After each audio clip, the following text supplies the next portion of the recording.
বাংলাদেশ সহ সারা পৃথিবীতেই গণমাধ্যম বা সাংবাদিকতা জগতের একটা নতুন পর্বের মধ্যে প্রবেশ করে বসে আছি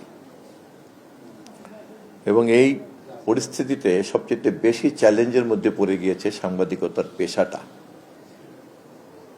এবং এই পেশাটা এত চ্যালেঞ্জের মধ্যে পড়েছে যে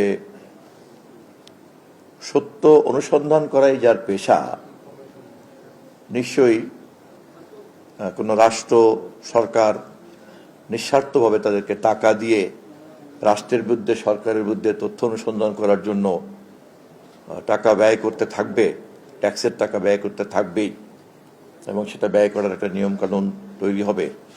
এখনো আমরা সেই পরিস্থিতিতে যাই নাই, পৃথিবীর কোথাও সেই পরিস্থিতি তৈরি হয় নাই। যে সমস্ত শিল্পপতিরা মিডিয়া ইন্ডাস্ট্রিতে বিনিয়োগ করতে চান, তারা স্বাভাবিকভাবে মুনাফার জন্যই তো বিনিয়োগ করবেন, এবং যে সমস্ত বিজ্ঞাপনদাতারা গণমাধ্যমের উপরে ভর করে তাদের পণ্যের প্রচার করবেন, তারাও চাইবেন তাদের মতো করেই পণ্যের প্রচার বক্তব্যটা প্রকাশিত হোক, ছড়িয়ে পড়ুক। ফলে সাংবাদিকদের পেশাকে পৃষ্ঠপোষকতা দান করবে ওরকম কিন্তু কোনো কাঠামো এখন পর্যন্ত নাই, এটা খুব সত্য কথা। কিন্তু কোন সভ্য দেশই, কোন সভ্য সমাজই পৃথিবীতে এগোতে পারে না যদি সে তার সমাজের প্রকৃত চিত্র প্রতি মুহূর্তে নিয়মিতভাবে গণমাধ্যমে এবং সাংবাদিকতার মাধ্যমে আয়নার মতো প্রতিফলিত করতে না পারে।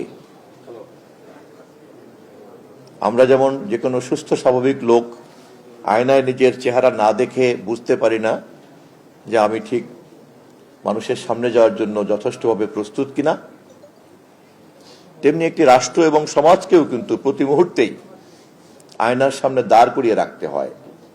তা নাহলে সে ভুল পথে যেতে পারে, সে একটা ভুল গন্তব্যে যেতে পারে, যা জনগণের জন্য, মানুষের জন্য ক্ষতি হয়ে যেতে পারে।